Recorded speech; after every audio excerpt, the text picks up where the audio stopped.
Hello दोस्तों, जय हिंद।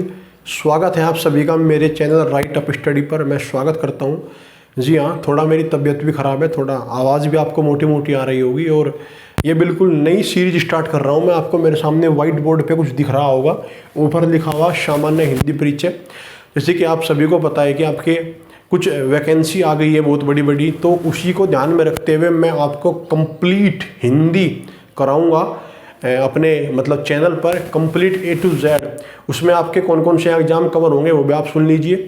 सबसे पहले हम यूपी की बात करते हैं। जब हम यूपी से हैं तो आपका UP constable, UPSI, UP PCS, RO ARO, आपकी यूपी ट्रिपल एससी के सारे एग्जाम उसमें कवर किए जाएंगे। आपके टीजीटी पीजीटी में जहाँ हिंदी आती है वहाँ पे आपके केवीएस, यानी कि जितने भी स्टेट एग्जाम है या सेंटर में जहाँ जहाँ हिंदी की वेटेज होती है, हिंदी आती है, वो सारे एग्जाम में आपके कवर करूँगा बहुत बढ़िया से, बहुत बारीकी से, एक एक डाउट आपके क्लियर करते हुए। तो उसी को ध्यान में रखते हुए मेरी सबसे पहली क्लास है सामान्य हिंदी परिचय। मैं आज आपको बताऊंगा कि हिंदी में कौन कौन से टॉपिक मैं आपको पढ़ाऊंगा, कौन कौन से टॉपिक है।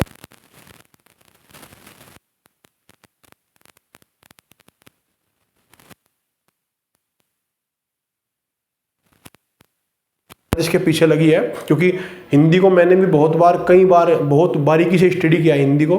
और मैंने भी, एक हमारी मैम है निधि मैम मुखर्जी नगर, मैंने उनसे कोचिंग ली है, तो उनके ही मतलब मैं मेथड रूल अप्लाई करूंगा। सबसे बेस्ट टीचर है वो। तो आइए, जो भी भाई फ्री पढ़ना चाहता है UP constable, UPSI, UP triple SC या पैरामिलिट्री, सीआरपीएफ, एचसीएम, इनके लिए तो आप यहाँ पे आ सकते हैं, मेरे चैनल से जुड़ सकते हैं। चैनल को लाइक करें, सब्सक्राइब करें। तो दोस्तों आइए शुरू करते हैं चैनल को। यहाँ ध्यान दीजिए आप, क्या क्या है टॉपिक आपको बताने वाला हूँ। सबसे पहला टॉपिक होता है हमारा टॉपिक नंबर 1, किसी भी हिंदी को स्टार्ट करने से पहले हिंदी का विकास में हिंदी की बोलियाँ। हिंदी के विकास में ये होता है, हिंदी को जब स्टार्ट किया गया कैसे कैसे इसमें मतलब बदलाव आए, उतार चढ़ाव आए, किस कवि ने क्या योगदान दिया, सरकार की तरफ से इसमें क्या इम्प्लीमेंट हुए, क्या संविधान संशोधन किए गए, उसके अलावा इसमें क्या क्या चीज़ जोड़ी गई। हमारी बोलियाँ क्या होती है अलग अलग क्षेत्र के हिसाब से, जैसे कि पश्चिमी यूपी खड़ी बोली, हरियाणवी खड़ी बोली है, आपका उत्तराखंड में गढ़वाली है, आपका बुंदेली है, राजस्थान में जयपुरी है। तो इसी के अकॉर्डिंग उसमें हिंदी का विकास पूरा आ जाता है। हिंदी को मतलब जब से स्टार्ट किया गया और अब तक उसमें कितनी बार चीज़ें जोड़ी गई, घटाई गई, क्या योगदान है, बोलिया। नंबर 1 टॉपिक में तो आपका ये होने वाला है। हालांकि इसमें ज़्यादातर 2 ही क्वेश्चन बनते हैं। आपको मैं ये भी क्लियर बता दूं, या तो आपसे पूछ लेगा कि हिंदी दिवस कब मनाया जाता है, या हिंदी को कब राष्ट्रीय भाषा का दर्जा दिया गया, या फिर एक क्वेश्चन आपसे पूछ लेगा कि ये बोली किस क्षेत्र की है हमारी। इसमें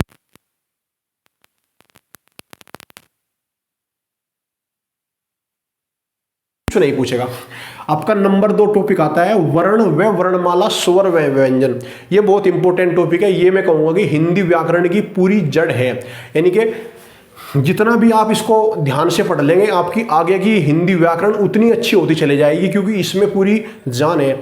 इसमें आपको वर्ण, वर्णमाला के बारे में बताया जाएगा, स्वर, व्यंजन, स्वर की मात्राएं होती है वो कैसे बोली जाती है, कितने प्रकार की होती है, स्वर के अलग अलग प्रकार, व्यंजन के अलग अलग प्रकार, ये सारे आपको मैं डीप से डिस्कस करूंगा। हालांकि क्लासें लंबी होगी क्योंकि मेरे पास ज़्यादा बड़ा सेटअप नहीं है, बोर्ड भी छोटा है, तो मुझे चीज़ें पहले लिखनी होती है, फिर आपको हाथ से मैं बताऊंगा। तो दोस्तों कोऑपरेट करना पूरा, चीज़ें आपको बढ़िया लगे, बिल्कुल आप कहूँगा कि मज़ा आ गया, इतने डीप से पढ़ाऊंगा। शायद ये किसी ने पढ़ाया होगा, पेड बैच वाला भी इतना डीप से आपको नहीं पढ़ाएगा। आपको मेरी जो पहली क्लास आएगी वर्ण व वर्णमाला, इसी में आप अंदाजा लगा देना कि मैं किस लेवल तक आपको लेकर जाने वाला हूँ। दोस्तों नंबर 2 टॉपिक हो गए। नंबर 3 में आपका दोस्तों आता है वर्तनी। वर्तनी को कह देते हैं एक तरह से स्पेलिंग राइट करना इंग्लिश में।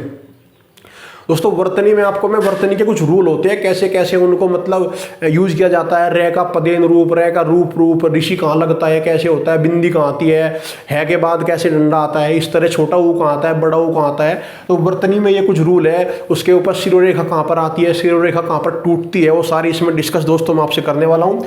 ये भी, ये और ये बिल्कुल इंपॉर्टेंट चैप्टर है, यानी कि ये बिल्कुल जड़ है, यहाँ से आप की पकड़ शुरू होगी हिंदी व्याकरण पे। ये तो आपको वर्णों का ज्ञान देगा, या आपको उनकी गलतियां सुधारने में काम आएगा वर्तनी। जैसे कि आप बोलते हैं, लिखते हैं, बहुत सारी वो आती है कि वर्तनी शुद्ध छांटो, तो वो इस वर्तनी चैप्टर से आपको दोस्तों समझ आ जाएगा। इसकी 3 क्लास लगने वाली है आपकी, बिल्कुल डीप से सारे रूल दोस्तों आपको कंफर्म अंगली पर करा दूंगा। नंबर 4 आता है दोस्तों विराम चिन्ह। यानी कि हम अगर कोई बात बोलते हैं तो उस बात को बोलने के बाद हमें कहाँ रुकना है, कहाँ कौन सा चिन्ह देना है, कहाँ कौन सा नहीं, बात को कितनी लंबी देनी है, आपका कोष्टक चिन्ह कहाँ पे आएगा, आपका संयोजक चिन्ह कहाँ पे आएगा, आपका लाघव चिन्ह कहाँ पे आएगा, आपका लूप चिन्ह कहाँ पे आएगा। दोस्तों इसमें ये सारी चीज़ें आपको बताऊंगा मैं वर्ड को, जब हम सेंटेंस को, वाक्य को लिखते जाएंगे तब ये मैं आपको बताऊंगा। इसके बाद आता है यानी कि आपके वर्ण, वर्णमाला व वर्तनी पढ़ने के बाद सबसे ज़्यादा यूज इन 2 चैप्टर का आपकी संधि में होता है, क्योंकि हमारी संधि होती है कि 2 चीज़ों को मिलाकर बनती है, 2 वर्णों को, 2 अक्षरों को मिलाकर बनती है। तो उसके बाद जो निर्माण होता है संधि का होता है, संधि को तोड़ना, उसमें रूल कैसे होते हैं। आपकी स्वर संधि, व्यंजन संधि होती है, विसर्ग संधि होती है। स्वर संधि का आपके 5 प्रकार होते हैं, वो सब बिल्कुल डीप से मैं आपको दोस्तों डिस्कस करूंगा। बोर्ड पे लिख के जब आप पढ़ोगे तब बताना कि वाकई में कुछ अलग दिया है मैंने आपको औरों से। बहुत लोगों से आपने पढ़ा होगा, लेकिन आप जब मेरा एक पहला टॉपिक ले लेंगे तब आप मुझे बताना कि मैं किस लेवल तक आपको लेकर जाने वाला हूँ दोस्तों। तो संधि हो गई आपकी। इसके बाद आपका आएगा उपसर्ग या प्रत्यय। ये भी शब्दों के निर्माण की एक विधि है, उपसर्ग प्रत्यय। उपसर्ग कहाँ लगता है, प्रत्यय कहाँ लगता है, इनको पहचानना, इनके रूल कैसे कैसे इनको तोड़ा जाता है दोस्तों, ये आपको मैं उपसर्ग प्रत्यय बनाऊंगा। फिर उसके बाद आपका आएगा समास व समास विग्रह। तो ये भी आपको बताऊंगा मैं। समास 6 प्रकार के होते हैं, लेकिन आपका जो संबंध कारक समास होता है तो दोस्तों तत्पुरुष वगैरह है, इनके मतलब अलग अलग भेद होते हैं। तो दोस्तों इसमें आपके 6 समास है, इनको बहुत बारीक से कराऊंगा। जैसे कि द्वंद्व समास में, द्विगु समास में काफ़ी डिफरेंस होता है। आपका प्रत्यय समास होता है, इनमें उपसर्ग लगे होते हैं, कैसे कैसे काम करते हैं वो दोस्तों बिल्कुल मैं आपको खोल के बताऊंगा। आप देखना यहाँ पे व्हाइट बोर्ड पे लिख लिख के जितने भी मतलब विवादित समास है जो आयोग ने पूछे है बार बार, वो सारे लिख के आपको मैं एक टेबल पे दोस्तों बिल्कुल गहराई से समझा दूंगा, जो डेफिनेटली क्वेश्चन में पूछे जाते हैं, बिल्कुल एग्जाम में आता है, उनसे बाहर नहीं आएगा दोस्तों। वो मैं आपको 2-3 बोर्ड पर लिख के लगभग 60 से 70 समास है उस आपको दे दूंगा दोस्तों, मैं उन्हें आप याद कर लेना। फिर आपका दोस्तों आता है शब्दों का वर्गीकरण आता है। शब्दों को हम कैसे डिफाइन करते हैं, इनके कितने प्रकार है दोस्तों, ये भी आप देख लीजिए। शब्दों के हमारे 4 तरह के होते हैं। एक तो हमारा होता है उत्पत्ति या स्रोत के आधार पर दोस्तों, ये हमारे 5 प्रकार के होते हैं। आपकी रचना या बनावट के आधार पर ये हमारे 3 प्रकार के होते हैं। अर्थ के आधार पर दोस्तों ये हमारे 5 प्रकार के होते हैं। फिर आप हमारा होता है व्याकरणिक रूप प्रयोग के आधार पर, ये हमारे 2 प्रकार के होते हैं। इसमें विकारी या अविकारी आते हैं। तो दोस्तों ये 5, ये 3, ये 5 प्रकार के, 2 प्रकार के, ये सब बिल्कुल डेप्थ में खोल के बताऊंगा। जो मैं आपको परिचय दे रहा हूँ, शायद ऐसा परिचय आपको किसी ने भी यूट्यूब पर अब तक दिया हो दोस्तों। पूरा हाथ से लिखा है मैंने, मेरी हाथ की मेहनत रहेगी है, लेकिन जितना भी कराऊंगा बिल्कुल बढ़िया सॉलिड कराऊंगा कि आपको दोबारा पढ़ने की जरूरत ना पड़े। आपका UP constable, UPSI, Bihar police, MP police की वैकेंसी भी आ गई है, वहां पे आप बिल्कुल आंख बंद करके आ जाइए। जो पढ़ाता हूँ बिलीव करके आप उसको करते चले जाए दोस्तों, जो एक भी नंबर आपके हिंदी में कट ले दोस्तों। फिर आपका दोस्तों ये मैंने आपको बताया कि ये और प्रयोग के आधार पर 2 होते हैं, विकारी या अविकारी शब्द। विकारी में आपका संज्ञा, सर्वनाम, विशेषण, क्रिया आता है, और अविकारी में क्रिया, विशेषण, समुच्चय बोधक, संबंध बोधक, विषमयादि बोधक आता है। इनके प्रयोग, इनको कैसे पहचाना जाता है, कहाँ पे इनका प्रयोग किया जाता है, वो सब दोस्तों आपको मैं बिल्कुल खोल के बताऊंगा। आप सब बोर्ड पे देखेंगे ना तब आपको समझ में आएगा कि हाँ मैं क्या आपको बता रहा हूँ। फिर उसके बाद हमारे काल आते हैं। काल क्रिया के होने का पता लगता है, 3 प्रकार के होते हैं आपके, वर्तमान काल, भूतकाल, भविष्य काल। वर्तमान में हेतु मद, आपका सामान्य हो गया। इस तरह से सबके होते हैं अलग अलग हेतु मद, वर्तमान भी, भूत भी। तो ऐसे इनके प्रयोग होते हैं, इनके अलग अलग होते हैं। इनको तीनों को खोल के बताऊंगा, इनके वाक्य प्रयोग भी करके आपको दिखाऊंगा, उनमें अंतर भी करके दिखाऊंगा दोस्तों आपको मैं। फिर हमारा आता है दोस्तों नंबर 12 टॉपिक, वाक्य के प्रकार।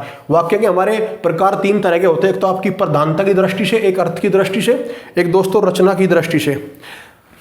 दोस्तों आपको जो प्रधानता की दृष्टि से होता है, ये आपके 3 प्रकार के होते हैं दोस्तों। इसमें आपका कृतवाच्य आता है, क्रमवाच्य आता है, भाववाच्य।